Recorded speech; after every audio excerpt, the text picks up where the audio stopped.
मैं अपने रिपोर्टर के पास जा रहा हूं। विशाल और गणेश दोनों है मेरे पास।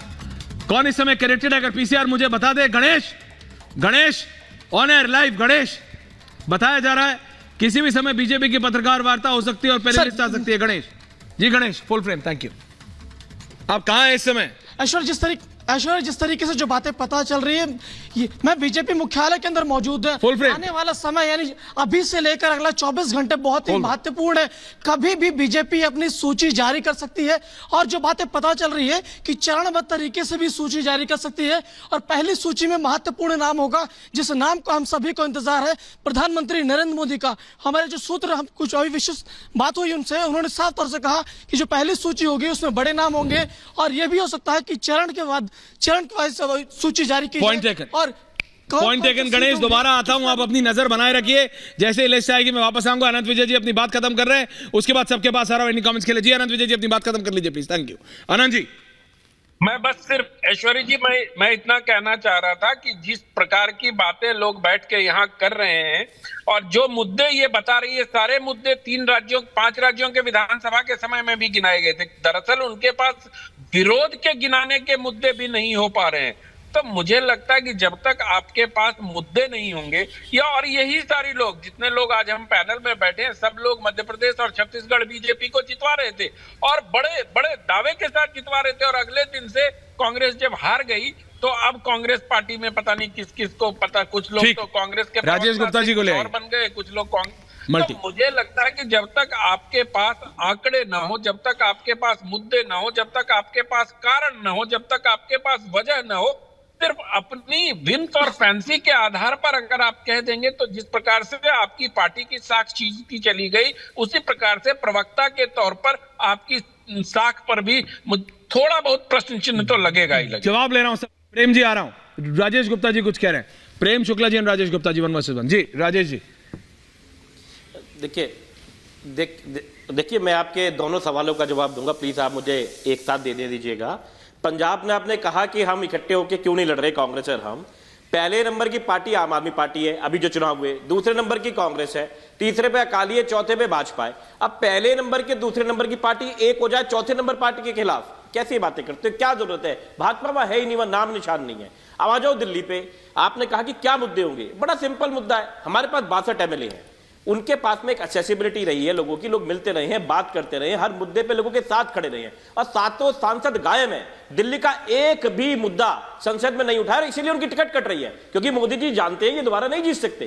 तो ये सबसे बड़ा मुद्दा है कि अगर दिल्ली में सांसद आम आदमी पार्टी और कांग्रेस के जीतते हैं, इंडिया गठबंधन के, तो वो जनता के बीच में रहेंगे जैसे विधायक रहते हैं। बड़ा सिंपल सा मुद्दा है और हमें यह लगता है कि हमारी पार्टी को लगता है कि यही मुद्दा दिल्ली के अंदर सबसे ज्यादा काम आएगा क्योंकि सांसदों को लोगों ने देखा नहीं है साथ चल, न दुख में, न सुख में, न काम में। बहुत सिंपल सी बात है। तो जो आपने सवाल पूछा कि मैंने वो जवाब नहीं दिया, मैं तो आपको बार बार जवाब दे रहा हूं कि दिल्ली में वो सांसद बदल ही इसलिए रहे हैं, कैंडिडेट जो नहीं ला रहे हैं, क्योंकि उनको नए पुराने कैंडिडेटों को मालूम है कि वो हार जाएंगे। जी नहीं, मैं ये कह रहा हूं चुनाव जीता जाता है विमर्श से, जैसे मतलब अंग्रेजी में कहते हैं नैरेटिव। भाजपा का नैरेटिव स्पष्ट है, लेकिन विपक्ष का नैरेटिव क्या है? Is it just negative? या भाटी जी अब आप बोलेंगे कि टोक दिया है, ऐश्वर्या ये करता है, लेकिन आपने बताइए ना, आपने मुझे सच में बताया कि क्या है?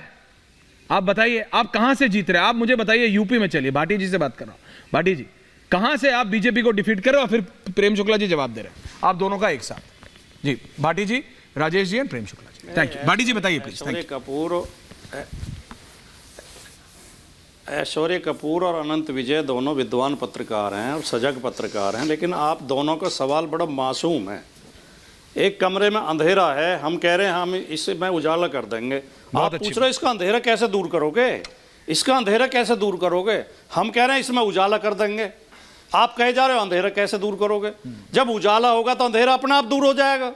जब भारतीय जनता पार्टी जो मौजूदा सरकार है, एनडीए चुनाव तो इंडिया में होना है, जब एनडीए के खिलाफ माहौल है, एनडीए से लोग नाराज हैं, तो इंडिया से ही तो लोगों को उम्मीद है और किससे तीसरे किसी पाकिस्तानी को तो वोट देंगे नहीं, बांग्लादेशी को तो देंगे नहीं। मतलब ही नहीं। दूसरी बात, जो आप कह रहे हैं कहाँ जीतेंगे, कैसे जीतेंगे, मैंने जो बात कही है मैं फिर जिम्मेदारी के साथ दोहरा देता हूँ। 150 और 200 के बीच में एनडीए रुक जाएगा इस बार। लड़ाई मुद्दों की होगी, लड़ाई पीडीए की होगी।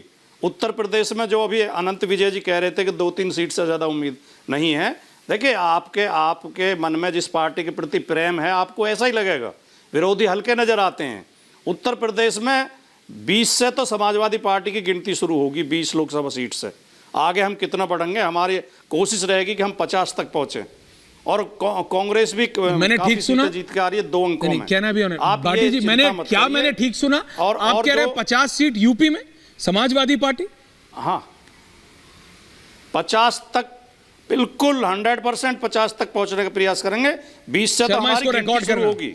मेरे को रिजल्ट वाले दिन ये बाइट चाहिए बाटी जी की, इसको रिकॉर्ड करो। अब देखिए शर्मा, इसको रिकॉर्ड करो। Thank you. अब जो है बिल्कुल आप इसे करा दादा, हो गया। आप इसे रिकॉर्ड करके रखना। शर्मा जी, और ऐश्वर्य भाई, एक बात और कह दूं, अगर इजाजत हो। 2 बात बोल लो आज तो, अगर आप परमिशन दें। अरे 2 बात बोलो, ऐसी बात मत करो आप। नहीं, मैं देखिए, आपने 2-3 बार जिक्र किया कि पत्रकार रहे। देखिए, लोकतंत्र का मूल सिद्धांत है कि चुनाव निष्पक्ष होने चाहिए, फेयर एंड फ्री इलेक्शन। और उसमें चुनाव आयोग की, प्रशासन की और मीडिया की बहुत बड़ी। प्रेम जी आराम से जवाब देंगे। चुनाव में इन तीनों को निष्पक्ष दिखना चाहिए, चलिए, बराबर पलड़ा रखना चाहिए। लेकिन आप जिस तरह एक तरफ अभिभूत हो रहे हैं, बीजेपी की प्रेस कॉन्फ्रेंस होने वाली है, पहले ही माहौल बना रहे हैं। प्रधानमंत्री का नाम आने वाला नहीं बताऊंगा। अखिलेश यादव की लिस्ट आई थी तब भी चलाया था। प्रॉब्लम आपके प्रॉब्लम आपके चश्मे में थे। सपा की लिस्ट आई, हमने घोषित किए थे। उस दिन तो आप इतने जोश में नहीं थे कि समाजवादी। अब मेरा जोश भी एनालाइज करोगे जब मीडिया ऐसा भेदभाव करने लगे। ये प्रॉब्लम तो लोकतंत्र, आम आदमी पार्टी ने अपनी लिस्ट जारी की थी तब भी ब्रेक किया था। राजेश जी आ रहा हूं। मीडिया भेदभाव, अब सपा ने की थी तो भी करूंगा। अब आपको भाई करना था, जिसका नाम आपने कर दिया, अब आपके क्या करूं मैं? प्रेम शुक्ला जी, 31 प्रत्याशी हम घोषित कर चुके। अरे ब्रेक करा था सबसे पहले जी। अब आपके राष्ट्रीय अध्यक्ष के फोनों के साथ मैं ही था। हाँ, करिए, प्रेम जी जवाब दे रहे। भाटी जी की बात हो गई हो तो मैं आगे बढ़ूं। अब बोलिए आराम से।